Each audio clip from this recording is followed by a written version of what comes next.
Hello everyone.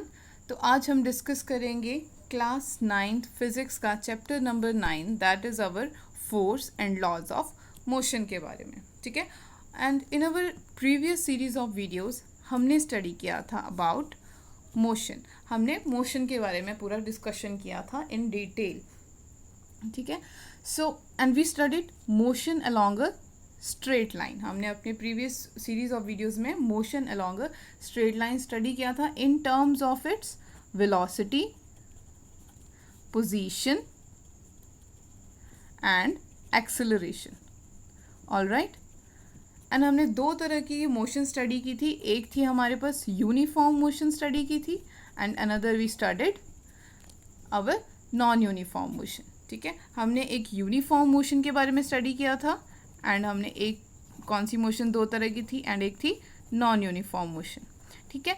अब हमने इस मोशन के बारे में स्टडी तो कर लिया, बट मोशन होती क्यों है? ठीक है। व्हाट कॉजेज दिस मोशन, ये हमारे पास अब एक क्वेश्चन है। ठीक है।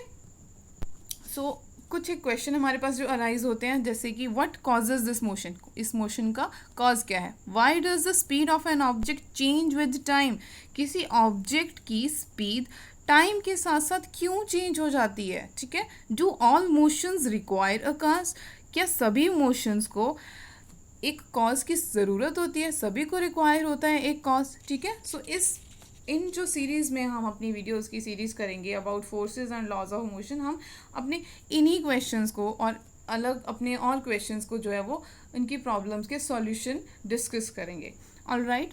सो बहुत फॉर मैनी सेंचुरीज बहुत सारे साइंटिस्ट ने, बहुत सारे फिलोसोफर्स ने मोशन और इसके कॉजेज़ के ऊपर बहुत सारे डिस्कशंस, बहुत सारे ऑब्जर्वेशंस किए हैं। ठीक है। और उन्होंने काफ़ी ऑब्जर्वेशन किए हैं। फॉर एग्जांपल एक ऑब्जर्वेशन है, हम एक एग्जांपल के तौर पे लेते हैं कि एक हमारी कोई बॉल है। ठीक है। ये ग्राउंड पे पड़ी है, इसे हमने थोड़ा सा हिट दिया है, तो इसने थोड़ा देर ये चली है, फिर ये आके यहाँ पे स्टॉप हो गई। ठीक है। रेस्ट में आ गई। फिर हमने इसको फिर से हिट किया, फिर ये थोड़ी देर चली, बट फिर ये अगेन स्टॉप हो गई। तो दे ऑब्जर्व्ड कि हमेशा के लिए चलती क्यों नहीं रही, कि इसको एक बार जी हिट कर दो फिर ये चलती रहे चलती रहे चलती रहे, ऐसा तो नहीं होता।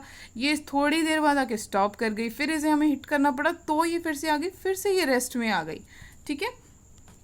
तो उन्होंने ऑब्जर्व किया कि कोई भी ऑब्जेक्ट है उसका खुद का मन नहीं है चलने का। ठीक है। मोशन में रहने का। हम उसे हिट देते हैं, कोई ना कोई पुश पुल कुछ करते हैं, तब वो उस मोशन में आती है। ठीक है। बोलते वो हमेशा के लिए उस पर रोटेट क्यों नहीं करती रही बॉल। ठीक है। सो इन ऑब्जर्वेशन से हमें उन्होंने बोला कि such observation suggested that rest is the natural state of the object, कि रेस्ट में रहना जो है वो किसी ऑब्जेक्ट की नेचुरल स्टेट है, उसको खुद से नहीं मोशन में आना होता है। ठीक है। उसका खुद का मन नहीं होता है, हम उसे कुछ ना कुछ उसे प्रोवाइड कराते हैं कॉज, तब वो मोशन में आती है, बट उसका खुद का जो नेचुरल स्टेट है, इनबिल्ट स्टेट है, वो रेस्ट में रहने का है। बट देन केम हमारे scientist Galileo Galilei and Isaac Newton आते हैं। उन्होंने ये पूरे कॉन्सेप्ट को ही चेंज कर दिया, इस पूरे एंटायर अप्रोच को उन्होंने डिफरेंट कर दिया टू अंडरस्टैंड मोशन। ठीक है। फॉर देखिए अब हमारी अब डे टू डे लाइफ में देखिए, in our daily life we observe that some effort is required to put a stationary object into motion or stop a moving object. हम अपनी डेली लाइफ में देखते हैं कि किसी भी चीज़ को अगर कोई रेस्ट में पड़ी है, माने रेस्ट में पड़ी है, तो हमें कोई ना कोई एफर्ट लगाना पड़ता है इसको मोशन में लाने के लिए। ठीक है। जैसे हमें थोड़ा सा उसको पुश करना पड़ेगा इसको चलाने के लिए, या अगर ये चल रही है, हमने सोचा कि नहीं अब मैं इसको रोक दूँ, मैंने इसको और नहीं चलने देना है। ठीक है। तो मैंने इसको यहाँ पे आकर पकड़ लिया, तो उसको मैंने स्टॉप कर दिया। तो हमने ऑब्जर्व किया कि कोई भी ऑब्जेक्ट है उसको मोशन में लाने के लिए या फिर उसको स्टॉप करने के लिए हमें कोई एफर्ट लगाना पड़ता है, और मोस्टली वो एफर्ट कौन से होते हैं? Muscular efforts. ठीक है। जो हम अपनी बॉडी से लगाते हैं, that are our muscular efforts. तो हमें जो है वो कोई ना कोई मस्कुलर एफर्ट लगाने पड़ते हैं, और वो कौन से एफर्ट होते हैं? या तो हम उसको पुश करते हैं, या पुल करते हैं, या हिट करते हैं। ठीक है। ऐसे एफर्ट्स हम उस पर ऑब्जेक्ट पे लगाते हैं ताकि वो मोशन में आए या फिर रेस्ट में आ जाए। और ये पुश पुल और हिट की वजह से ही ये हमारा फोर्स जो कॉन्सेप्ट है ये इस पे बेस करता है। मतलब the concept of force is based on this push pull और हिट, हमारा जो पूरा फोर्स का कॉन्सेप्ट है it is based on this push pull and hit. अब देखिए बात आ गई फोर्स की। तो फोर्स क्या है, हमने कभी देखी नहीं है फोर्स, हमने कभी फील नहीं की है, हमने कभी उसको टच नहीं किया है फोर्स को, क्या होती है फोर्स, ठीक है। But effect of force, force का क्या इफेक्ट है किसी बॉडी के ऊपर, किसी ऑब्जेक्ट के ऊपर, ये ज़रूर हमने देखा भी है और उसको फील भी किया है, ठीक है। सो देखिए अब हमें यहाँ पर क्या बोला जा रहा है, pushing pulling and hitting of object और all ways of bringing objects in motion. तो मतलब जब हम किसी ऑब्जेक्ट को पुश करते हैं, पुल करते हैं, हिट करते हैं, तो वो उस ऑब्जेक्ट को मोशन में ले आता है, वो पुश पुल और हिटिंग। तो वो मूव करते हैं, वो ऑब्जेक्ट मोशन में आता है बिकॉज हमने उस पर कोई ना कोई फोर्स लगाई है, मतलब हम उस पर इफेक्ट ऑफ फोर्स देख सकते हैं, ठीक है। हमने यही अभी पीछे बात की कि हम जो है वो फोर्स को तो फील नहीं कर सकते बट इफेक्ट ऑफ फोर्स को फील कर सकते हैं। मतलब जब हम किसी चीज़ पे फोर्स लगाते हैं तो उसका इफेक्ट क्या होता है, मोशन, ठीक है। या फिर वो स्टॉप हो जाएगा वो, या फिर वो मूव करने लगेगा, मतलब हमने उस पर फोर्स लगाया और वो ऑब्जेक्ट वो है वो मोशन में आ गया, ठीक है। तो उसके स्टेट को चेंज कर देती है ये फोर्स, ऑब्जेक्ट के स्टेट को। तो देखिए हमारी फोर्स जो वो क्या क्या चेंज कर दिया, आप देखिए सही है, स्टडी कर लेते हैं, ठीक है। So force can be use to change magnitude of velocity of object, ठीक है। तो वेलोसिटी के मैग्नीट्यूड को चेंज कर सकती है फोर्स।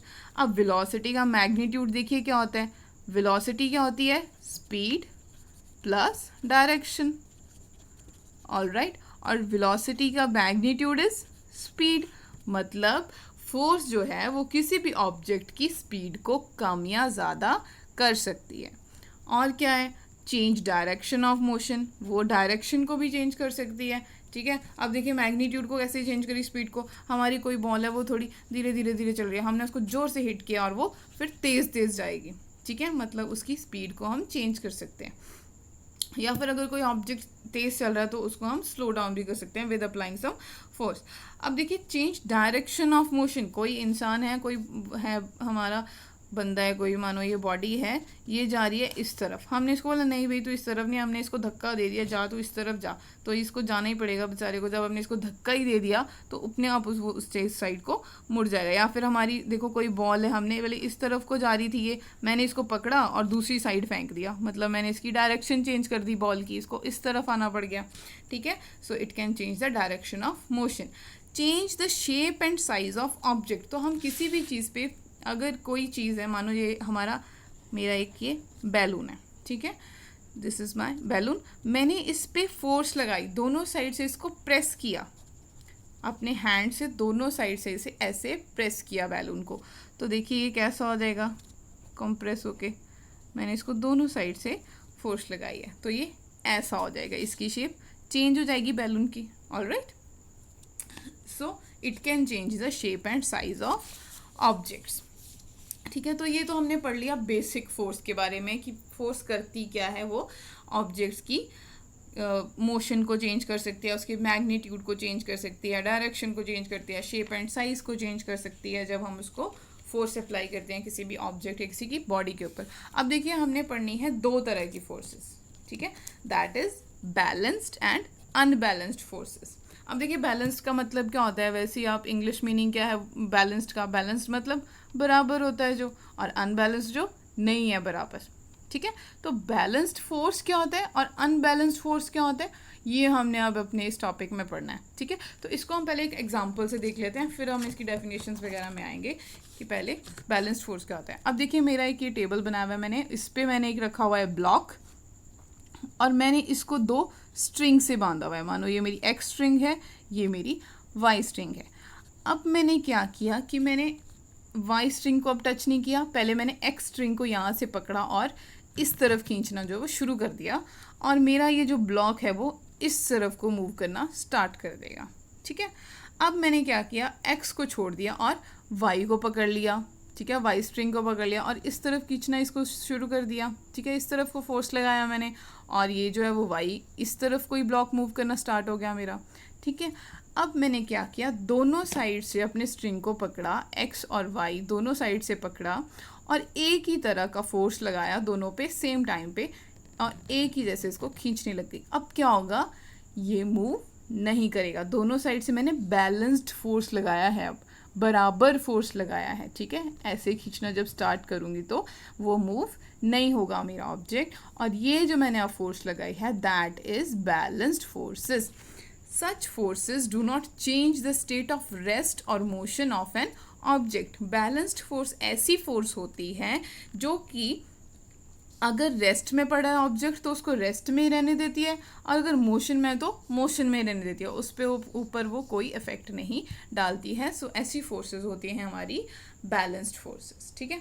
अब देखिए मैंने फिर क्या किया कि मैंने दोनों साइड से पकड़ा स्ट्रिंग्स को, एक्स को भी पकड़ा और वाई स्ट्रिंग को भी पकड़ा। अब मैंने एक्स की साइड ज़्यादा फोर्स लगा दी, ग्रेटर फोर्स लगा दी, और वाई की तरफ से मैंने थोड़ी सी फोर्स लगाई, हल्के से इसको खींचा यहाँ से और यहाँ ज़ोर से खींचा। तो जिस तरफ मैंने ग्रेटर फोर्स लगाई है उस तरफ मेरा ये ब्लॉक चलना स्टार्ट होगा। अगर मैंने एक्स की साइड ग्रेटर फोर्स लगाई है तो मेरा ब्लॉक जो वो एक्स की तरफ को आएगा, और इधर मैं स्लो चल रही हूँ, इधर मैंने ज़्यादा जोर से ऐसे कर दिया, ठीक है, तो ये एक्स की तरफ आएगा। एंड फिर मैंने दोनों साइड से फिर पकड़ा, फिर मैंने वाई की तरफ ग्रेटर फोर्स लगाई, धीरे धीरे लगाई, तो फिर ये ग्रेटर फोर्स वाई की तरफ है तो मेरा ब्लॉक जो है वो वाई की तरफ चलने लग जाएगा। अब देखिए मैंने बराबर फोर्स नहीं लगाई है जैसे पहले लगाई थी, ठीक है। अब मैं एक तरफ को ज़्यादा फोर्स लगाई, एक तरफ को कम, फिर एक तरफ को ज़्यादा, एक तरफ को कम, ठीक है। मतलब मैंने बराबर फोर्स नहीं लगाई, अनबैलेंस्ड फोर्स लगाई है, और इसने जो है वो मूव कराया है ऑब्जेक्ट जिस तरफ ग्रेटर फोर्स है, ठीक है। जिस तरफ ग्रेटर फोर्स है उसी तरफ जो है ऑब्जेक्ट की मोशन गई है, वही डायरेक्शन जो है वो ऑब्जेक्ट की मोशन की डायरेक्शन है। सो अनबैलेंस्ड फोर्सेस क्या है, such forces acting on an object brings it in motion. तो ये ऐसी फोर्सेस होती हैं जो कि ऑब्जेक्ट को मोशन में लेके आती हैं, और मोशन किस तरफ होती है, ग्रेटर फोर्स की तरफ। ग्रेटर फोर्स जिस तरफ होगी उधर ही डायरेक्शन ऑफ मोशन होगी। All right, so this was our balanced and unbalanced forces. अब देखिए हमने एक और एग्जांपल लेके देखते हैं। एक यहाँ पर मेरा एक बड़ा सा मैंने बॉक्स रख दिया, ठीक है, और एक बंदे को बोला कि भाई तुमने ये बॉक्स जो है वो मूव कराना है, ठीक है। तो इसने क्या किया, पहले इसको लगा ये जल्दी मूव हो जाएगा, इतना सा ही तो बॉक्स है, इसने थोड़ा सा इसको पुश किया, ठीक है। अब देखिए ये पड़ा हुआ है एक रफ सरफेस के ऊपर, ठीक है, मेरा बॉक्स। तो जब दो सरफेसेस आप में, एक तो ये बॉक्स का सरफेस, एक ये मेरा जो रफ सरफेस है नीचे ग्राउंड है, ठीक है, जब दो सरफेसेस आपस में कांटेक्ट में आते हैं तो वहाँ पर लगती है फ्रिक्शन फोर्स। और वो जो फ्रिक्शन फोर्स होती है, friction force is always opposite to the direction of push. जिस तरफ को हमारा पुश होता है उससे ऑपोजिट डायरेक्शन में जो है वो फ्रिक्शन फोर्स लगती है, मतलब इस तरफ को हमारी फ्रिक्शन फोर्स लगेगी, ठीक है। तो इस फ्रिक्शन फोर्स ने क्या किया, जो इसने हल्का सा पुश लगाया था, ये पुश लगाया था, उसको बैलेंस आउट कर दिया, ओके। इसने फ्रिक्शन फोर्स ने हमारे हल्के से पुश को बैलेंस आउट कर दिया, और जो हमारा ऑब्जेक्ट है अब नहीं चलेगा। हमने बोला था जब बैलेंस्ड होंगी फोर्सेस तो ऑब्जेक्ट विल नॉट मूव, तो इससे ये बॉक्स अब नहीं मूव हुआ, ठीक है। अब दोबारा इसने फिर से एक ट्राई मारा, ठीक है, फिर से एक ट्राई किया, तो अब क्या हुआ, इसने थोड़ा सा और ज़ोर से पुश लगाया, ठीक है। अब यहाँ पर फिर से ये सरफेस है, फिर से फ्रिक्शन फोर्स है, ठीक है, फिर से यहाँ पर फ्रिक्शन फोर्स है इन द ऑपोजिट डायरेक्शन। अब फिर इसने इसको बैलेंस आउट कर दिया, ठीक है। अब ये फिर मूव नहीं हुआ इससे, ठीक है। अब क्या हुआ, इसने एक और थर्ड ट्राई करने का सोचा, ऑलराइट। अब इसने क्या किया, अपना पूरा फोर्स लगा दिया इसके ऊपर, पूरा पुश लगा दिया इसके ऊपर, जितना इसको लगा सकता था इसने उतना पुश लगा दिया, ग्रेटर टू ग्रेटर पुश लगा दिया इसने, ठीक है। और यहाँ पर अब अगेन ये एक सरफेस था हमारा जो रफ सरफेस था, इसमें आपस में कांटेक्ट है दोनों सरफेसेस में, बॉक्स के सरफेस में बॉटम में और हमारा जो ग्राउंड है उसके सरफेस में कांटेक्ट है, उसकी वजह से हमारे पास फ्रिक्शन फोर्स है जो कि अपोजिट डायरेक्शन में है अगेन। अब जो ये हमारा पुश था इसने ग्रेटर टू ग्रेटर जितना लगा सकता था उतना लगाया, और ये हमारा अब हो गया हमारी फ्रिक्शन फोर्स से ग्रेटर हो गया, ठीक है, मतलब अनबैलेंस्ड हो गया। अब जो पुश है वो ग्रेटर हो गया और फ्रिक्शन जो है वो छोटा रह गया, और इस जो बॉक्स ने मोशन में आ गया इन स्टेट ऑफ मोशन, और यहाँ से ये मूव होके आ गया इधर अपनी पोजीशन पर जहाँ इसको आना था, ठीक है। मतलब when push is greater than friction force, then object will be in motion. Object will be in motion. All right. So this was our concept of balanced and unbalanced forces. I hope it is clear. And in our next video, we will discuss about our laws of motion. So see you in the next video. Thank you.